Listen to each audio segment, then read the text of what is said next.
तो dear student, BSc part second optics second paper physics में हम आपको आज जो आपकी सेकंड यूनिट है, सेकंड यूनिट का लास्ट लेक्चर है, ये लास्ट टॉपिक है और उसको लास्ट टॉपिक पढ़ाएंगे। उसके बाद सेकंड नहीं, थर्ड यूनिट का ये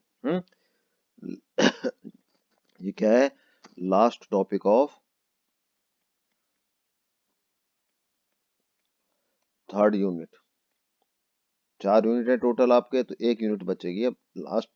तो तो लास्ट का हम पढ़ा रहे हैं आपको, उस टॉपिक का नाम है application of Michelson interferometer, Michelson व्यतिकरण मापी के अनुप्रयोग।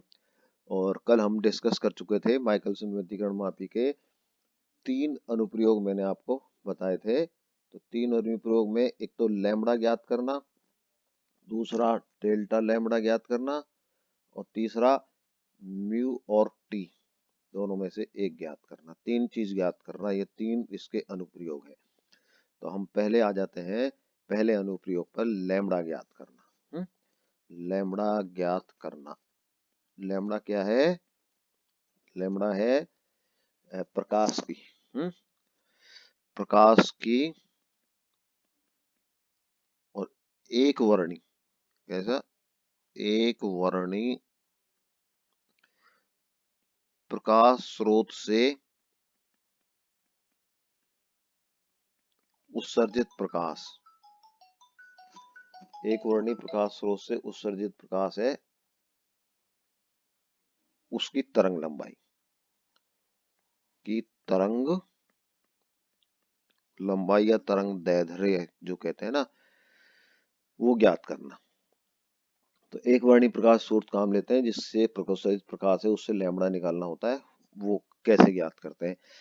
तो माइकलसन व्यतिकरण मापी में मैंने बताया आपको कि उसका अर्जमेंट का एक फिगर फिर मैं बता देता हूँ। देखिए, ये प्रकाश सोर्स है और इसको एक उत्तल लेंस की फोकस दूरी पर रखा हुआ है। तो जिस प्रकाश की तरंग लंबाई याद करनी है उस प्रकाश का सोर्स ले लेते हैं। तो ये उस प्रकाश का स्रोत है। ये क्या है? प्रकाश सोर्स, सोर्स ऑफ लाइट, जिसकी लैम्बडा ज्ञात कर रही है। और इससे आने वाली जो प्रकाश की किरणें हैं वो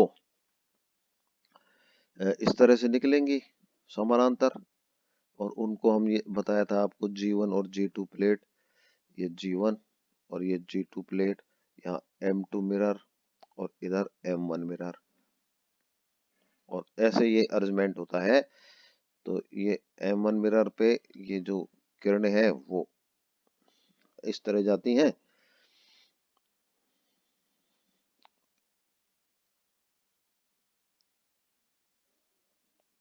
और यहाँ टेलीस्कोप में हम इसके व्यतिकरण फ्रिंजों को देखते हैं। ये M1 M2 दो लंबवत दर्पण है। तो ये अर्जुमेंट था।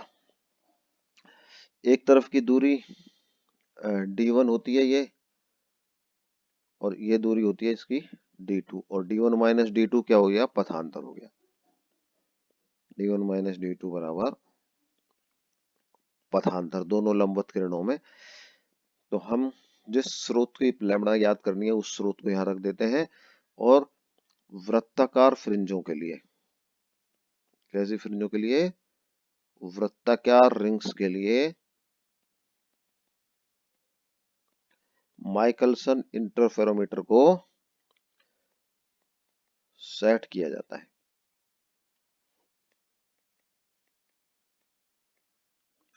तो इसका मतलब ये मिरर दोनों एक दूसरे के परपेंडिकुलर होंगे। इसमें क्या होगा? M1 और M2 परपेंडिकुलर, या M2 M1 और M2, या जो आपके वो M1 और M2 डैश, M2 डैश जानते हैं, G1 में इसका रिफ्लेक्शन जो ये दूसरे के पैरेलल, ये क्या होंगे? समानांतर होंगे।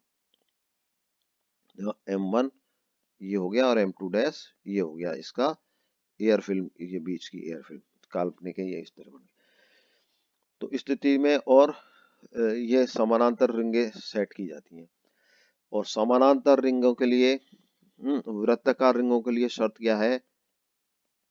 वृत्ताकार रिंग्स के लिए शर्त क्या है? 2D equal to n lambda. nth order की अगर है तो ये शर्त किसके लिए है? अदीप्त रिंग के लिए शर्त है। ये किसके लिए है? अदीप्त के लिए। और 2D equal to n plus half lambda, ये हम पढ़ा चुके हैं आपको, दीप्त रिंग की शर्त। ये किसकी शर्त है? दीप्त रिंग की, और ये अदीप्त रिंग की शर्त है। तो इसका मतलब, और डी क्या है? D1 माइनस D2, डिफरेंस है दोनों डिस्टेंसेस का G1 से। तो ये क्या कहता है कि अगर बीच की डिस्टेंस D है तो सेंटर पर n क्रम की, ये है, यदि डिस्टेंस इस प्रकार है 2D equal to n plus half lambda है, तो इसका मतलब नेत्रिका के केंद्र पर या रिंग्स के केंद्र पर व्यतिकरण प्रतिरूप, प्रतिरूप मतलब इंटरफेरेंस पैटर्न, इंटरफेरेंस पैटर्न के केंद्र पर एनवी दीप्त वलय बनती है। यह इसका मतलब यह है, ये इस तरह से बनती है अपने को दीप्त वलय, ये इस तरह से। तो ये हम मानते हैं अगर 2D इक्वल टू ये शर्त है तो एनवी बनती है। अब इसके बाद हम मान लीजिए मिरर्स के बीच की डिस्टेंस, डिस्टेंस कैसे बढ़ाते हैं, यहाँ एक और मैं बता दूं कि ये वाला जो मिरर होता है, ये वाला मिरर, ये मिरर एक पेच पे टिका हुआ होता है। किस पे टिका हुआ होता है? ये स्क्रू पे टिका हुआ होता है, और इस स्क्रू को हम आगे पीछे घुमा सकते हैं। स्क्रू इस तरह से होता है और इसको हम घुमा सकते हैं, तो ये मिरर आगे पीछे हो सकता है। ये मिरर, ये डी बदल सकता है, D1 परिवर्तन कर सकते हैं।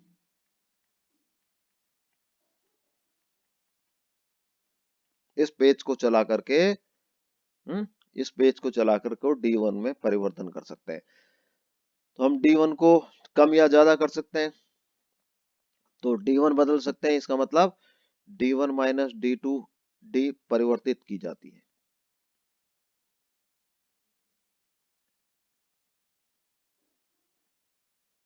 स्क्रू को चला करके।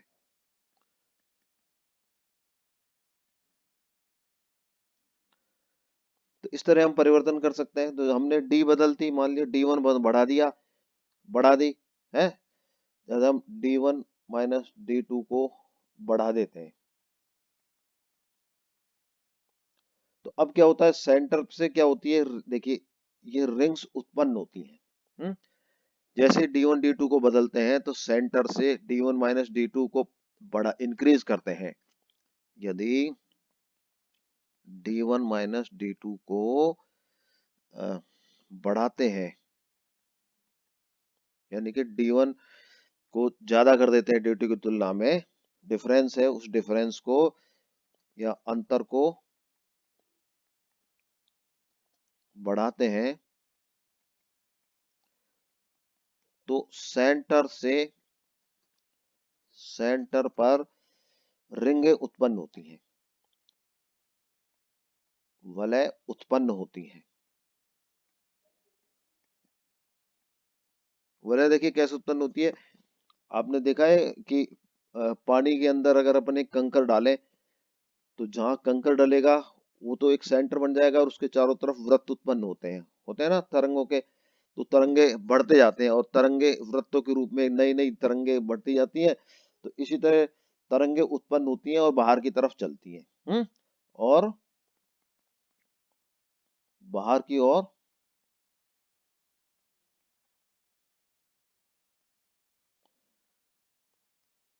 गति करती हैं।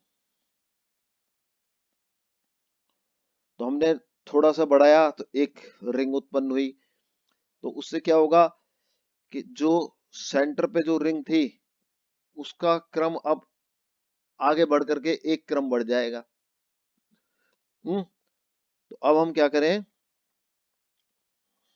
यदि हम क्या करते हैं D1 माइनस D2 को बढ़ाते हैं तो सेंटर से रिंगे निकलती हैं, तो बाहर की ओर गति करती हैं और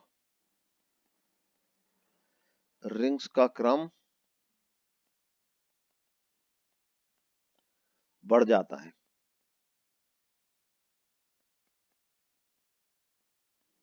क्रम बढ़ता जाता मतलब n का मान बढ़ता है।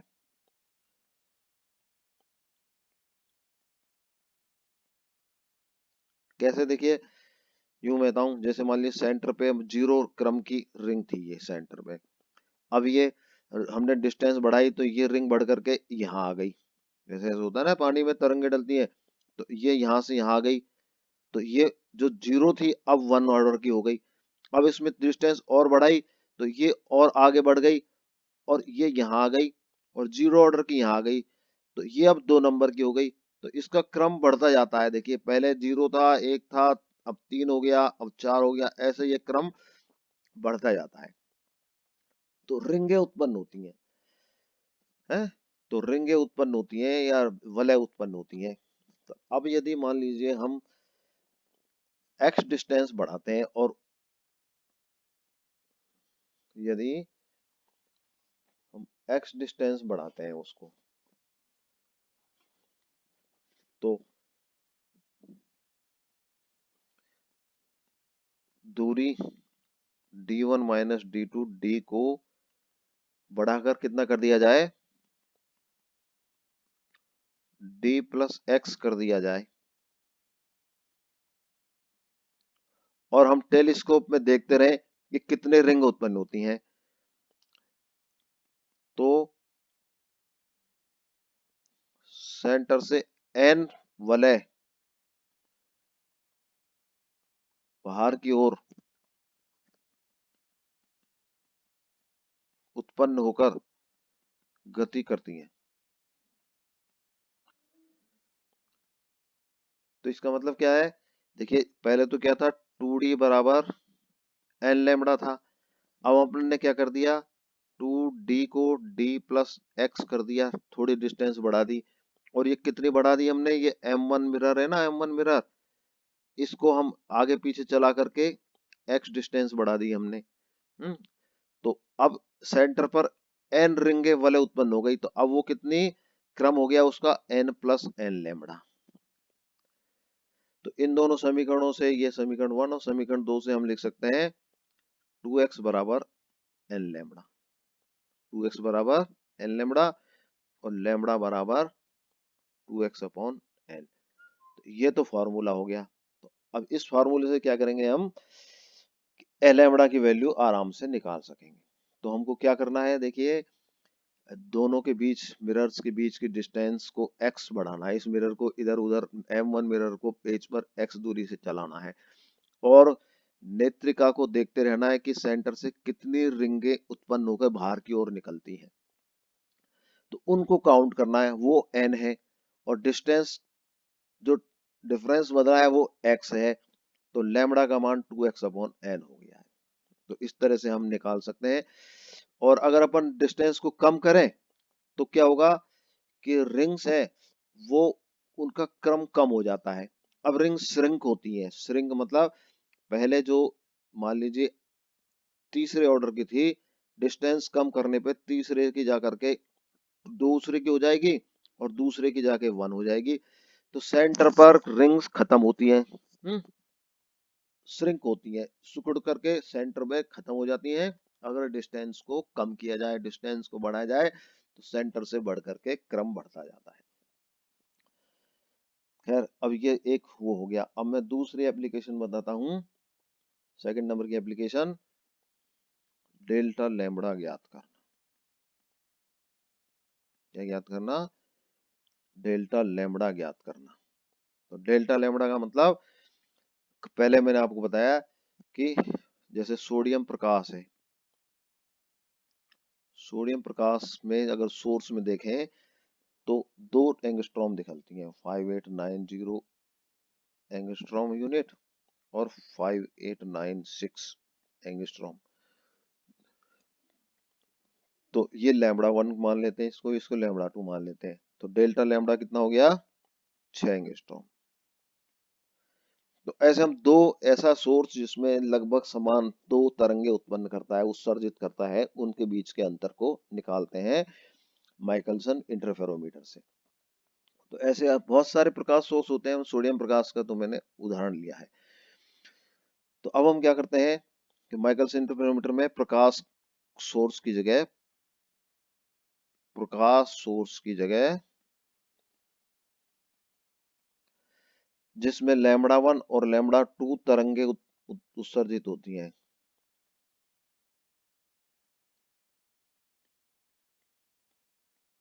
को काम लेते हैं। ठीक है, ये तो पहला काम। और वृत्ताकार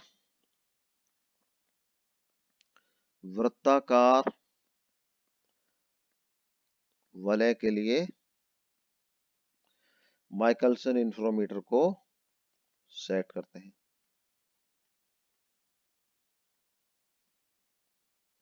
वृत्ताकार वलय दिखनी चाहिए, इसका मतलब M1 और M2 परपेंडिकुलर होने चाहिए।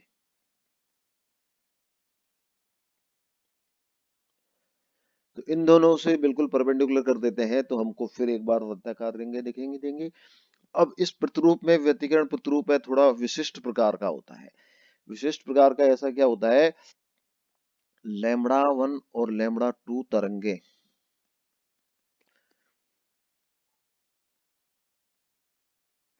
अपना पृथक पृथक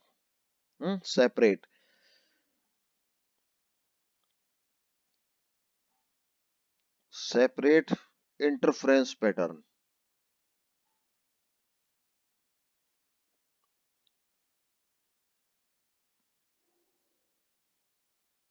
यानी कि व्यतिकरण प्रतिरूप क्या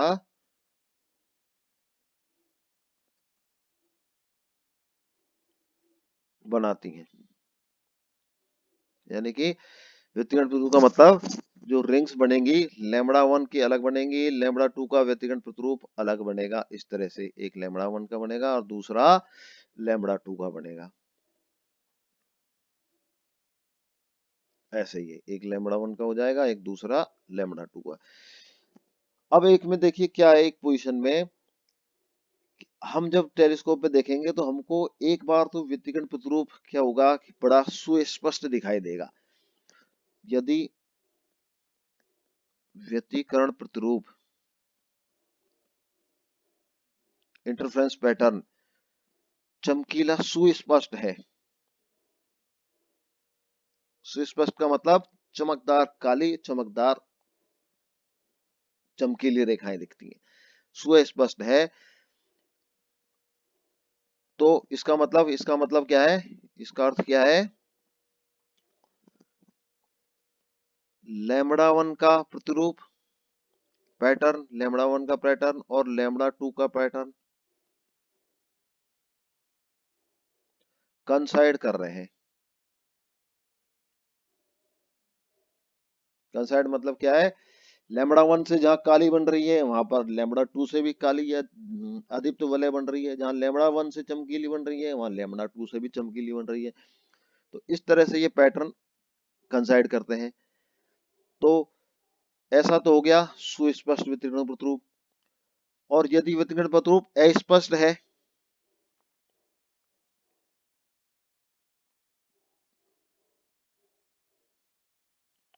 अस्पष्ट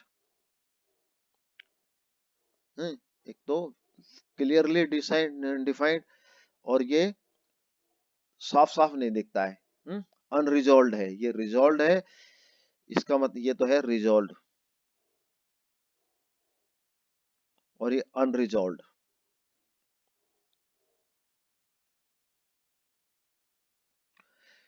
स्पष्ट का मतलब जहां लैम्बडा 1 चमकीली रिंग बनाती है वहां लैम्बडा 2 अदीप्त या काली बनाती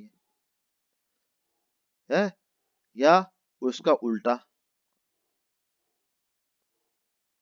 लैम्बडा 1 जहां पर अदीप्त बनाती है, वहां लैम्बडा टू तरंग लैम्ब वहां पर दीप्त बनाती है। ऐसी स्थिति में क्या होगा, एक की काली दूसरी की चमकीली दूसरी की काली, तो हमको व्यतिरिक्त प्रतिरूप ही नहीं दिखाई देगा, न तो स्पष्ट रूप से काला दिखाई देगा न स्पष्ट रूप से चमकीला दिखाई देगा। तो अस्पष्ट का मतलब एक समान तीव्रता, कैसा, एक समान तीव्रता। तो ऐसी स्थिति में क्या होगा, अस्पष्ट होगा। तो अगर अपन इस कंडीशन में जब एक लैम्बडा वन और लैम्बडा टू मिक्स जिसमें वेवलेंथ है का प्रतिरूप हमको सुस्पष्ट दिखाई दे या स्पष्ट दिखाई दे, तो वो कंडीशन प्राप्त की जाती है। तो एक्चुअली में क्या होता है, पहले हम वृत्ताकार रिंग्स को सुस्पष्ट प्राप्त किया जाता है।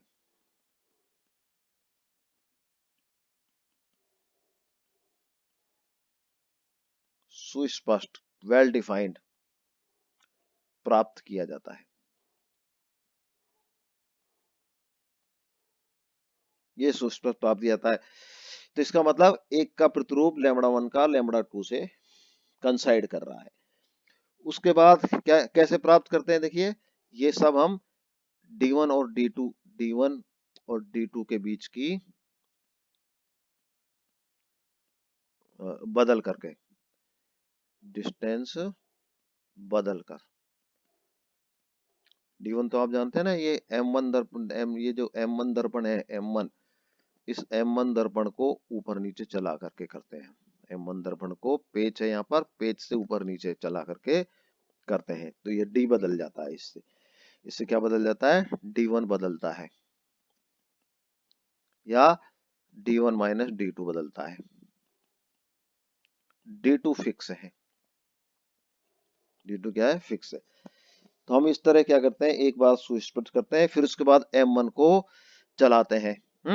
पहले सुस्पष्ट प्राप्त करते हैं, फिर इसके बाद M1 को चलाते हैं, तो क्या होता है, अस्पष्ट हो जाता है। फिर हमको और M1 को चलाते हैं, फर्दर मूव करते हैं, फिर चलाते हैं ना, M1 को चलाते हैं मतलब मूव करते हैं, तो फिर दोबारा एक बार सुस्पष्ट दिखाई देने लगता है।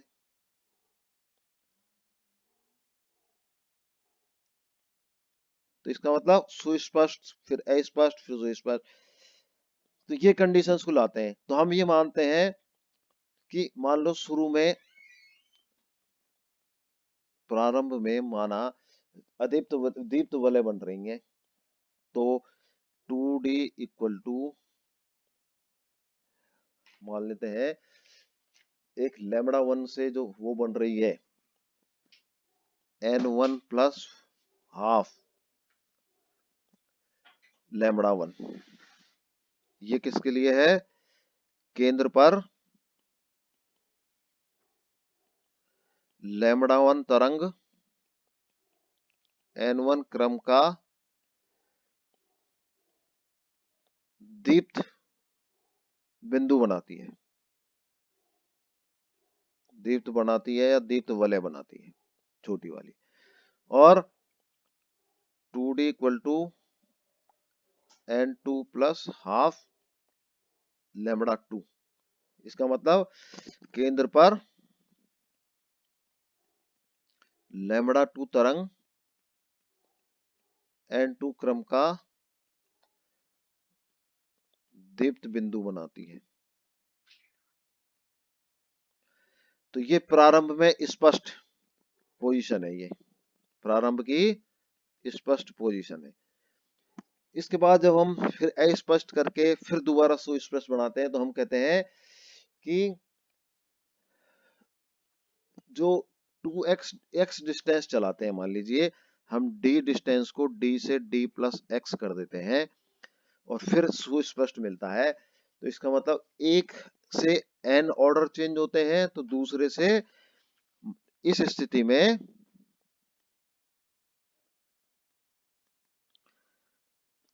लैम्बडा वन तरंग के मान लीजिए n ऑर्डर चेंज होते हैं, n क्रम बदलते हैं, तो लैम्बडा 2 तरंग के n+1 क्रम बदलेंगे। किस स्थिति में? अस्पष्ट से सुस्पष्ट से अस्पष्ट और अस्पष्ट से फिर सुस्पष्ट, इस तरह आने में एक का n क्रम बदलेगा तो दूसरे का n+1वां क्रम बदलेगा।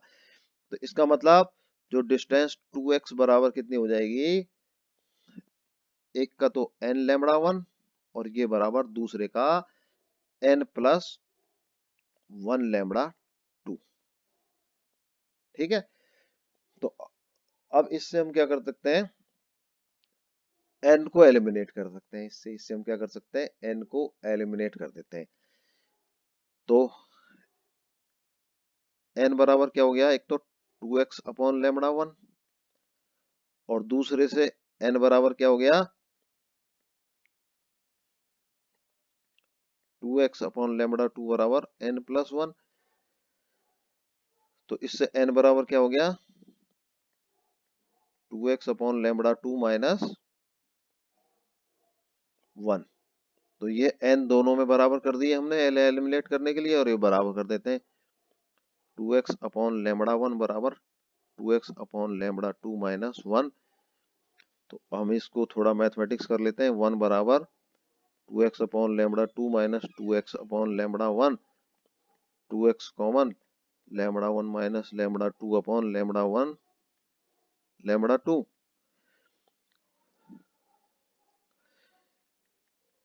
इक्वल टू 1 है ये, तो इसका मतलब lambda 1 minus lambda 2 equal to lambda 1 lambda 2 upon 2x। तो लैम्बडा 1 और लैम्बडा 2 को हम मानते हैं करीब करीब बराबर है ये, तो इसको लैम्बडा 1 लैम्बडा 2 को हम लैम्बडा स्क्वायर मान लेते हैं। तो लैम्बडा 1 माइनस लैम्बडा 2 का मान है, ये कितना हो जाएगा? Lambda square upon 2x। तो इस फॉर्मूले का याद करके हम डेल्टा लैम्बडा या लैम्बडा 2 माइनस लैम्बडा 1 इसको मान निकाल सकते हैं। तो लैम्बडा 1 माइनस लैम्बडा 2 बराबर डेल्टा लैम्बडा। ठीक है, आज इतना ही काफी। कल एक छोटा सा बच गया है और नया चैप्टर चालू करेंगे। Thank you. ओके।